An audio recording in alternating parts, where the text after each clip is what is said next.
Good day everyone, my name is April Joy M. Reyes. I am first year student of Bachelor of Technical Vocational Teacher Education and currently taking this course, JEC 7 Ethics. I am the leader of Group 2 and we are going to discuss the Chapter 4, Topic 1, which is the basic areas of ethical study. Together with my group members, Girly Bayang, Jubilin Ozo, Gladys Quiñones, Ira Hupana, Charlene Damian, Wazile Ruiz, Aliyah Lumaday, and Marina Cabanilla. So first, framework. What is framework? Framework defined as the basic structure underlying a system or concept. It refers to a set of assumptions, concepts, values, and practices that constitutes a way of viewing reality, dictates one's moral disposition or the way a person resolves moral dilemmas. So meaning to say, framework is the foundation of our theories and ethics. It serves as a way of viewing reality and it also helps us to have foundation to our theories. To further explain what framework is, I made my own example. So as you can see on the picture, there's a tree. And the tree have a trunk, branches, and leaves. The trunk stands as the framework because that branch is supporting the leaves and other branches of the tree. So the framework serves as the support or a guide, and it gives us a foundation on our theories or ethics, especially when we are dealing with dilemmas in our everyday life. Framework is the trunk or foundation of our theories or different theories. So let us discuss the three general subject areas in ethics. These are the normative ethics, meta-ethics, and applied ethics. These three subject areas is mostly used for the foundation or framework of ethicists. So ethicists are the people studying ethics. So let's move on to number 1, which is normative ethics. So the word normative is an adjective which means standard or rule.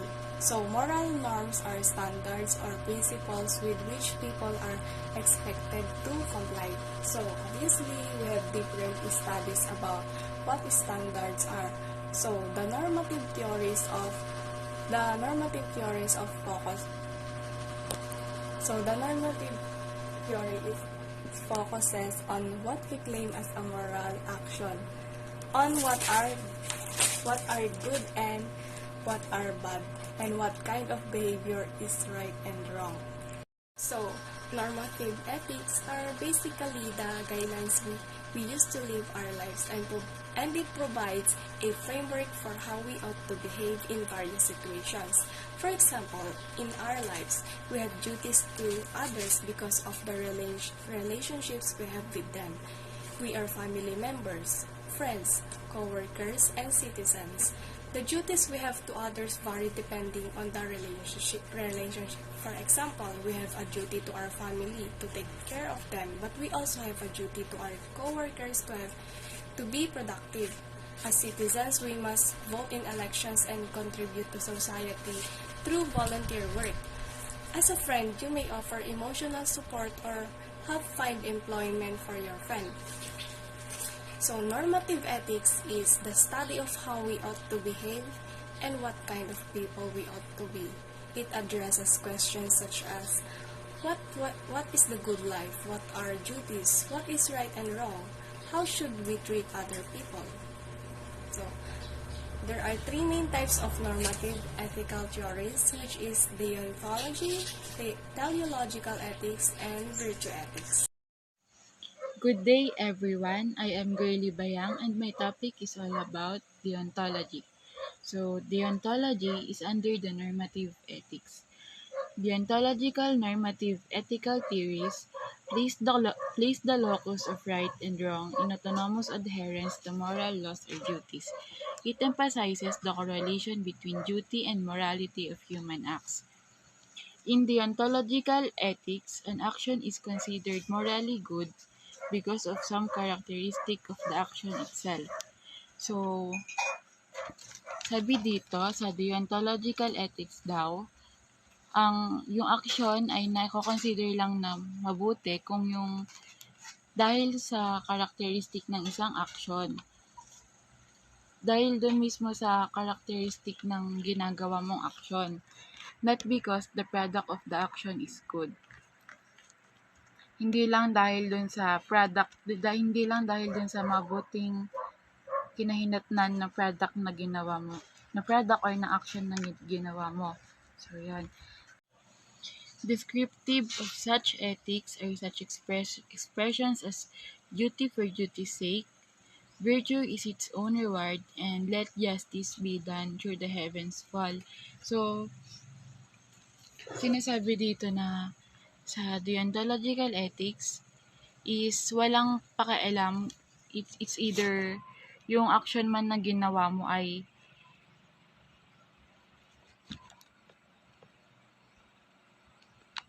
so sa deontological ethics, sinasabi dito na yun nga sabi dito, an action is considered morally good because of some characteristics of the action itself. So, ginagawa mo yung isang bagay na yun dahil sa gusto mong may maitulong or gusto mong makatulong. Hindi dahil sa premyo na gusto mong makuha. Yung wala kang pakialam kahit kung may premyo ka man o wala.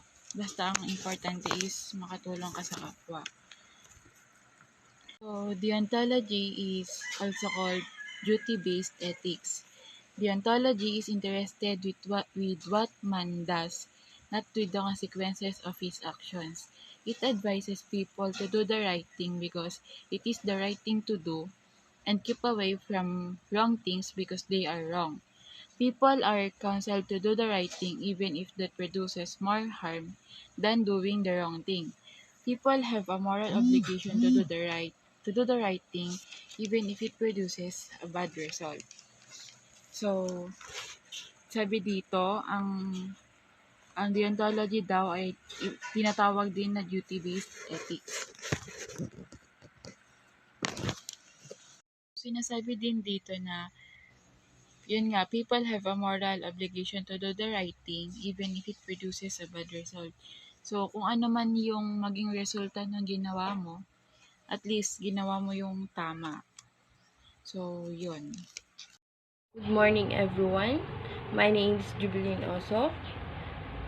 The title that we share is Theological Ethics. This theory of morality derives duty or moral obligations from what is good or desirable. As an end to be achieved, it believes that the rightness or wrongness of human act is contingent on its outcomes. Hence, a human act is considered morally right if it produces a good outcome. Since the moral goodness of a human act depend only on results, the more good result a human act produce, the better or more right. Ang tiyarang ito ng moralidad ay nakukuha ang tungkulin o moral na obligasyon mula sa kung ano-ano ang mabuti o kanais-nais bilang layunin na makit. Ito ay naniniwala na ang tama o mali ay isang gawa ng tao ay nakasalalay sa kahihinatnan nito. Sa makatuwid, isang tao, ang kilos ay tinuturing na tama sa moral kung ito ay nagbubunga ng magandang kinalalabasan. Mula sa moral, ang kabutihan ng isang gawa ng tao ay nakasalalay lamang sa mga resulta nito. Mas maraming mga gandang resulta dulot ng gawa ng tao, mas mabuti o higit na karapatan ang kilos ng tao. Ang bawat teleological moral theory ay nakalalagay sa mga moralidad sa mga kinalabasan ng mga aksyon. Every theological moral theory locates morality in the outcomes of human actions. Theological ethical theories contend that every human act is a teleological in the sense that man reasons about the means of relying certain goals. This all moral conduct is goal-directed. Ang bawat teleological moral theory ay naglalagay ng moralidad sa mga kinalabasan ng tao, mga actions, mga teoryang ethical na ay naniniwala sa mga ang bawat kilos ng tao ay nasa teleological. Ang kahulugan na ang tao ay nangangatuwiran tungkol sa mga paraan na pagsasakatuparan ng ilang mga layunin. Kaya lahat ng moral ay pag-uugali na nakadirekta sa layunin. Good day everyone, my name is Gladys Jaquinyanes and I'm going to discuss you the virtue ethics. Virtue ethics is a philosophical approach, the ethics that emphasize of develop of virtue character traits as the key to living a good life and making an ethical decision. For example, for the virtue ethics, pag nakita mo yung kapatid mo na may nasirang gamit sa inyong bahay at di alam ng yung mama, at sa tingin mo yung kapatid mo ayaw sabihin ang kanyang kasalanan o nasira sa iyong mama, bilang isang kapatid, mas pinili mong sabihin sa iyong mama ang katotohanan dahil ito ang nararapat.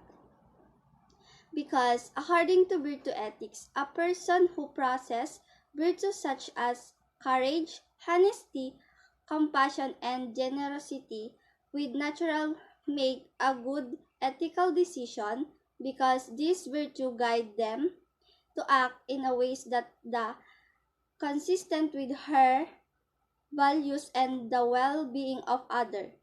Virtue ethics also emphasize the importance of practical wisdom, which is the ability to make a good judgment in complex ethical situations. Good day everyone, I'm Ira C. Hufana and I'm going to discuss to you the meta-ethics and the meta-ethical theories. So what is meta-ethics? Meta-ethics is one of the three branches of ethics. Meta-ethics is the underlying foundation of the other two, which is the applied and normative. So meta literally means beyond or after. So when we say meta-ethics, is something that is beyond or above ethics. So when you say meta-ethics, it means that you take a higher perspective so that you can see what is below. Then you can examine what is below, and what is being examined in meta-ethics is the ethics itself. So also when we say meta-ethicists, these are the investigators, these are thinker, philosopher, emphasis who take a higher perspective and try to evaluate what ethics is doing or what is ethics all about. So the meta-ethicist is not a hop after whether ethics studied how an action is right or wrong. It's not the concern of meta-ethicists. The concern of meta-ethicists is the study of how this discipline ethics being studied or how does it be studied certain things. So meta-ethicists is a highly technical discipline, mean you try to investigate the meaning of example of ethical terms, including the critical study of how ethical statement can be verified. So when you say ethical statements, these are moral assertion. Like for example, stealing is bad. So how do we analyze this statement? Stealing is bad or corruption is evil. How do we analyze that? And that is the concern of meta-ethics. They study how are the ethical or moral statements should be evaluated or should be analyzed. And also, it has concern with meaning of terms like right. So what do you mean by right or obligation or responsibility or justice or wrong, good? So what do you mean by that? And that is also the concern of meta-ethics. So the meta-ethicist, it's not non-normative ethics, does not propose any moral principle or norms of action. It solely consists of philosophical analyzing the terms analyzing the statements, analyzing the behavior, and etc. So take note of that. When you say meta, you are taking higher perspective and try to look down below and try to analyze how this concept codes and etc. So meta-ethics have different approaches. The first one is moral cognitivism versus moral non-cognitivism. So, what is moral cognitivism? Isa itong paniniwala na ang moral judgment are proposition that are truth or up. That is, they can actually be determined to be either true or false. So, according to this view, moral statement express proposition that can be known and evaluated using reason and evidences. So, for example, imagine a scenario kung saan may isang taong nakita ng isang pitaka sa kalye. Binuksan niya ito at nakita niya na may malaking halagang pera ang nilalaman nito, kasama ng ID ng may-ari. So, in this situation, moral cognitivism would suggest na may isang objective right or wrong na hakbang na dapat gawin. So, according to moral cognitivism, the person would consider the moral principle of honesty and the recognition that stealing is morally wrong. They would recognize that returning the wallet to its rightful owner is the morally correct action. The moral judgment would involve recognizing the object truth that is morally right to respect the property rights of others and to act honestly in such situation. So, in this example, moral cognitivism emphasizes the belief that moral judgment can be objectively true or false, and that moral principles such as honesty and respect for others' property can guide ethical decisions. So, we have two most common forms of cognitivism. The number one is moral realism or moral objectivism. It's the position that ethical sentences express proposition that refer to objective features of the world that is features independence of subjective opinion according to Schaffer-Landau in 2015.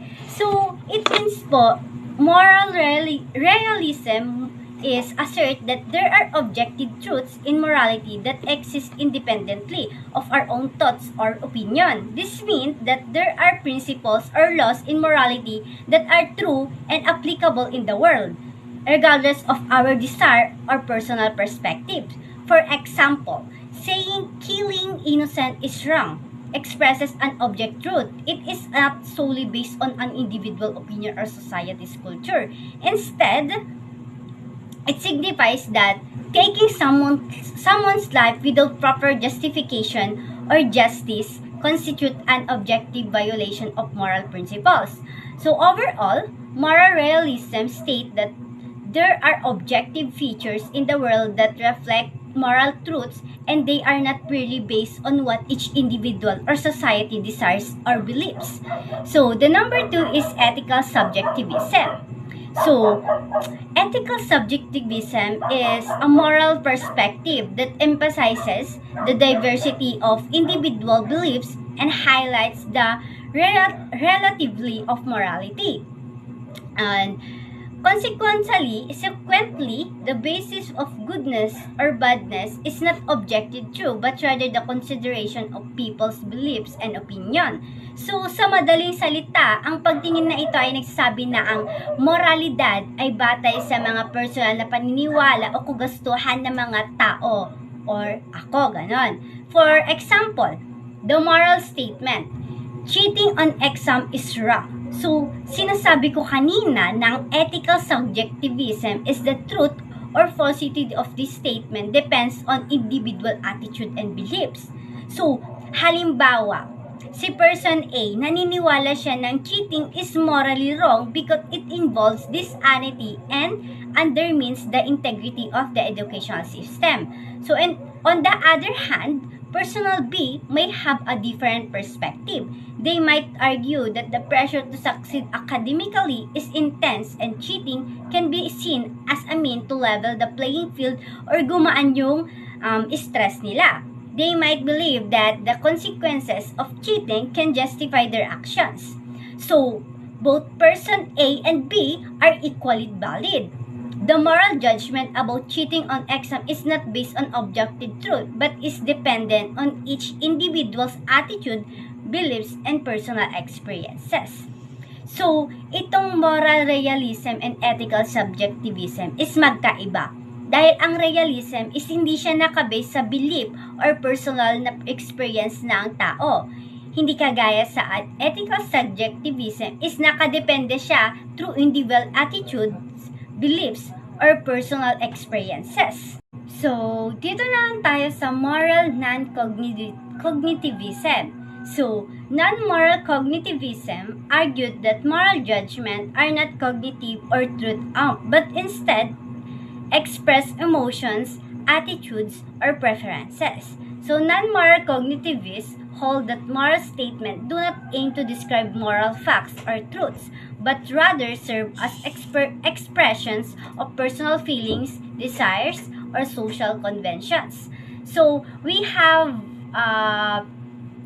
one form of non-cognitivism, which is the emotivism.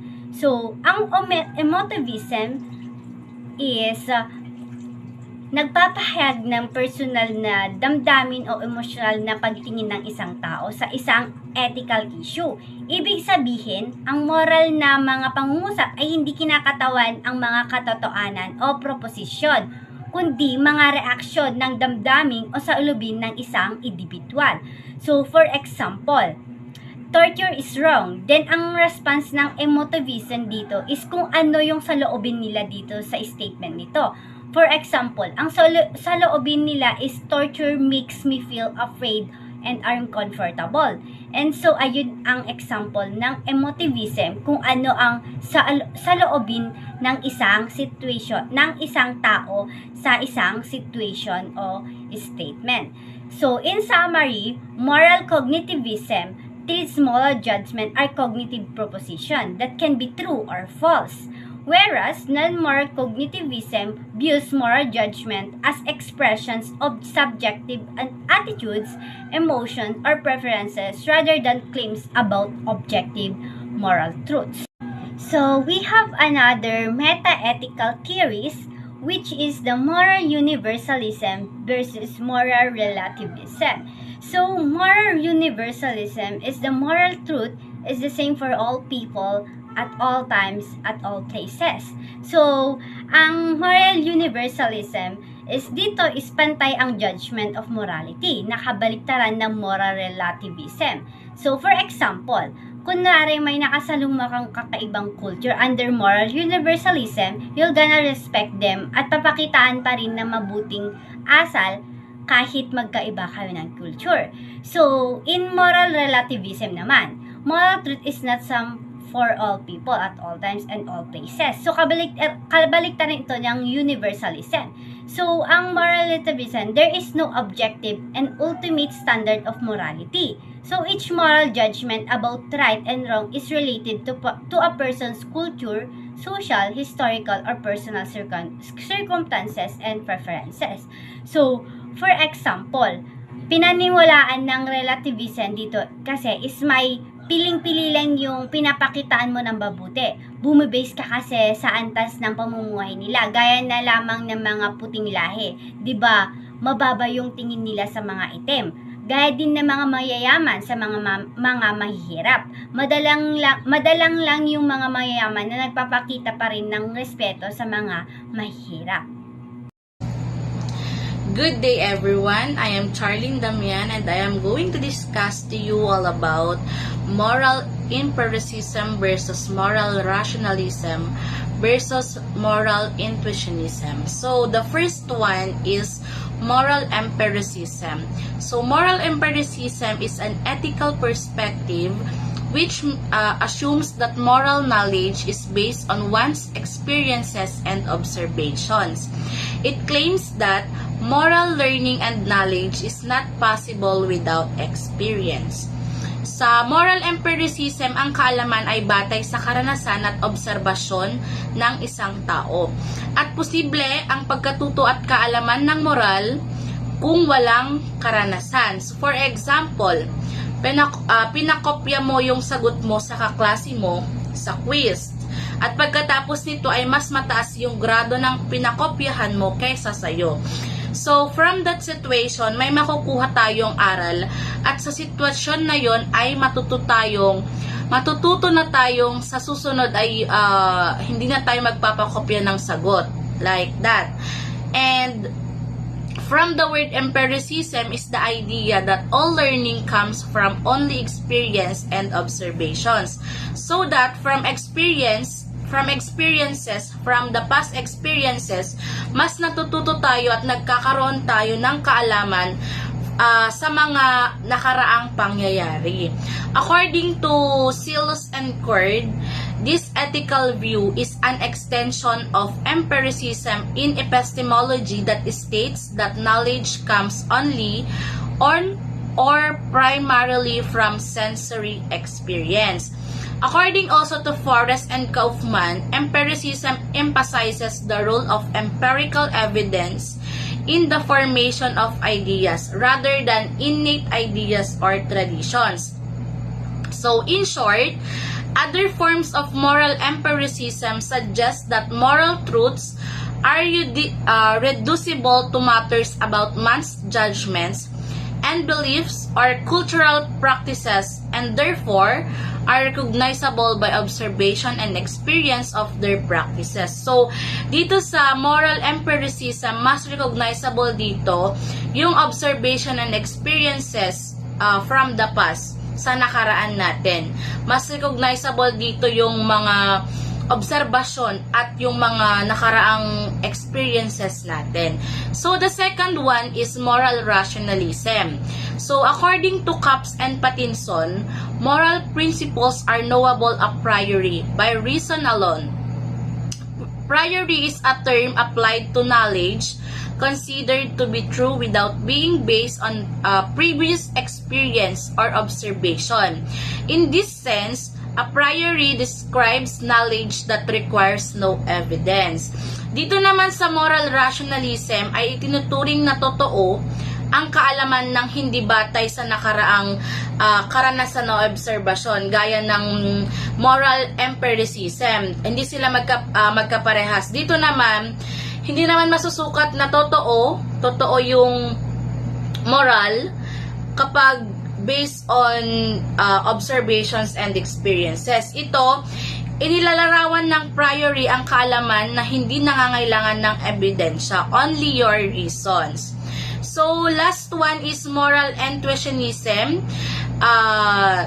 Moral intuitionisms argued that moral truths are self-evident, that is evident in of themselves and so can be known without the need of any proof or reasoning. Ito ay sariling paliwanag lamang na kahit wala na itong patunay o pangangatwiran. So ito ay sariling paliwanag lamang na kahit wala na tayong patunay o pangangatwiran kung ano ang tama at mali sa moral. Self-evidence or sariling pagpapaliwanag lamang at dito hindi malalaman sa pamamagitan ng karanasan ng tao. So, ang pagkakaiba ng moral rationalism, empiricism at intuitionism is ang empiricism kasi it's all about the observation and the experiences, and the moral rationalism is nagbe-base sila on reasons. Reason kasi is the main source and test of moral knowledge. Yun po yung pangalawa, which is the moral rationalism. And the last one is moral intuitionism. Moral truth are self-evidence. Kailangan mas recognizable naman dito ang self-evidence. So, I hope na paliwanag ko naman sa inyo the moral empiricism versus moral rationalism versus moral intuitionism. So, meron pang susunod sa akin na magdi-discuss. So, pakinggan na lang po natin hanggang sa huli. Maraming salamat po.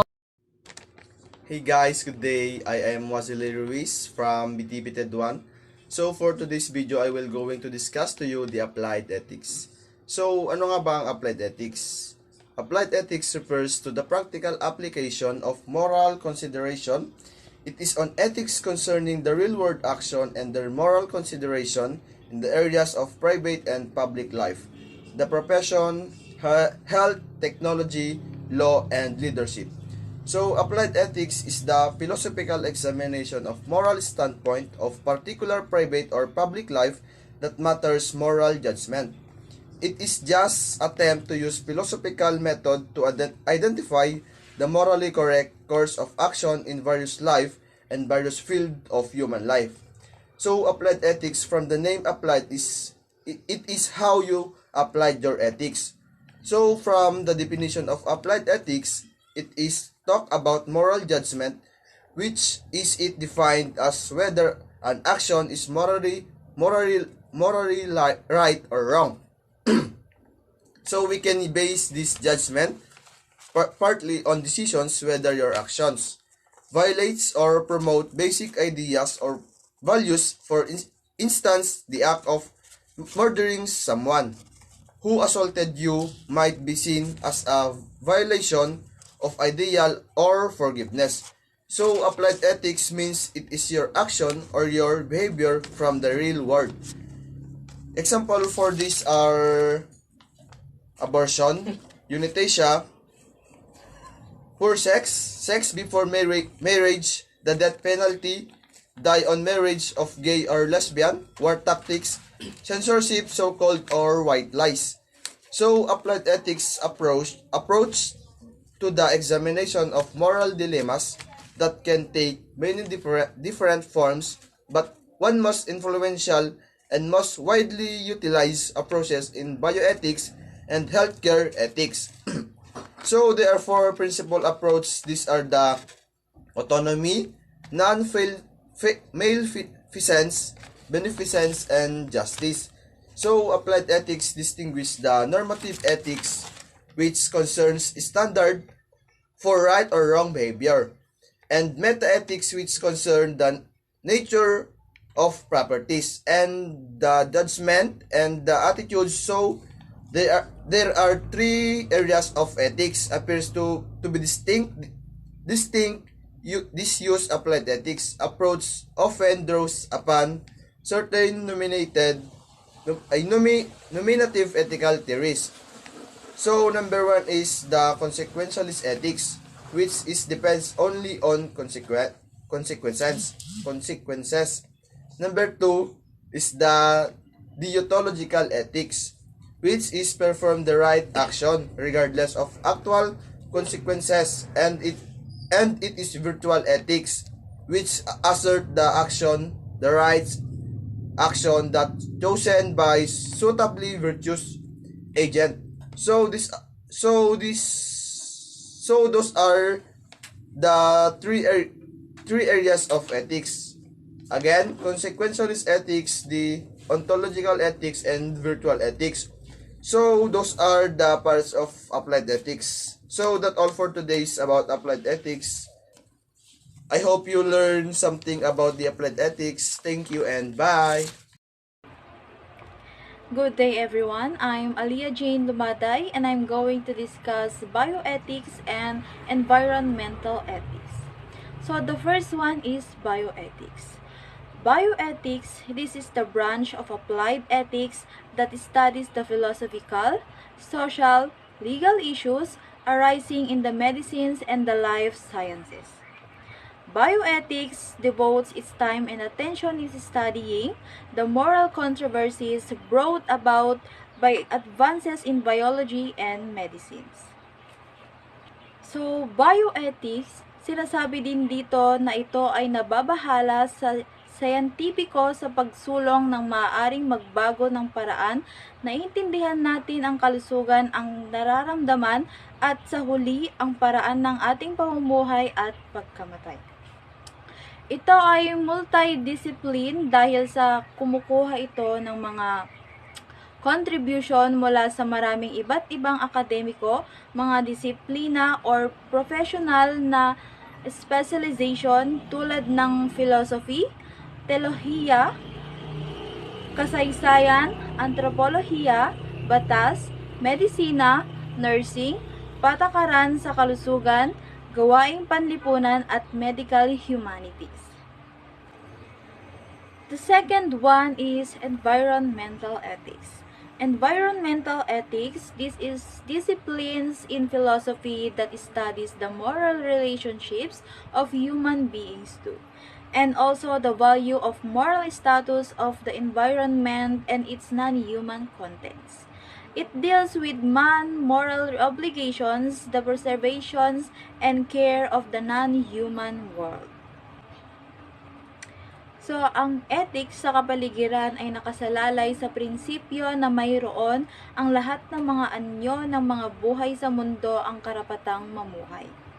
Ang tao at kalikasan ay malapit na magkaugnay sa isa't isa dahil umaasa sila sa isa't isa para sa kanilang pag-iral.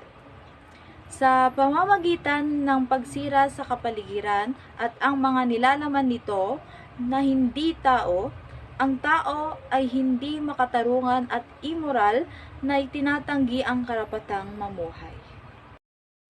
Good day everyone, my name is Marina Cabanilla at ang topic ko po is business ethics, sexual ethics, and social ethics. Business ethics refers to the standard for morality, right and wrong conduct in a business. Law partially defines the conduct but legal and ethical aren't necessarily the same. Business ethics enhance the law by outlining acceptable behavior beyond the government control.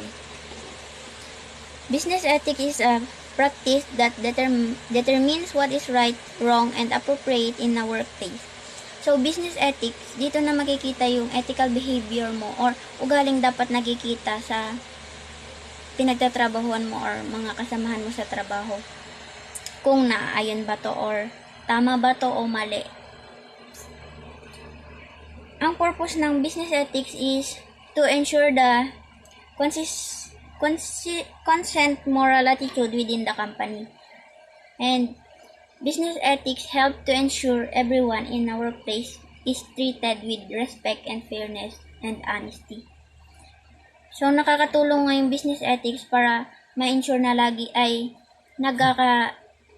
nire-respeto ng bawat isa or trinatrato ng maayos ang kanilang mga katrabaho. Second is sexual ethics. The study of human sexuality and sexual behavior. In a word, it seeks to understand and evaluate the moral conduct of relationship and sexual activities from philosophical perspective.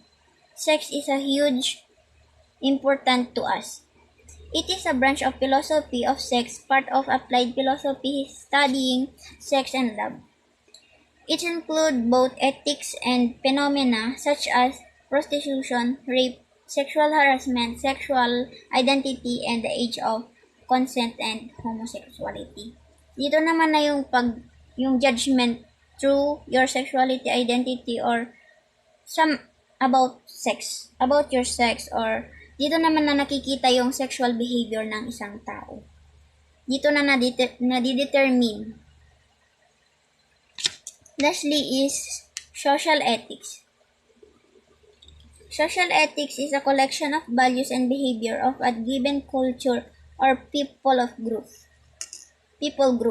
It is blend of different aspects of how society are structured and managed by their participants. So, dito din naman nakikita yung ethical behavior ng isang tao, yung ugaling pinapakita niya sa mga nakakasalamuhan niya. Yung ethical behavior mo through the group or within your community or society. It is to obey the law. Kung dito yung sumusunod na tayo sa mga rules at regulation. Kasi nga, kailangan nating makisama sa mga ibang tao or makibagay sa society ba. Refers to the guidelines and principle that a group of people have decided to reference to on under to be accepted. This include what behavior are considered right or wrong, which can vary from one group of people to the next.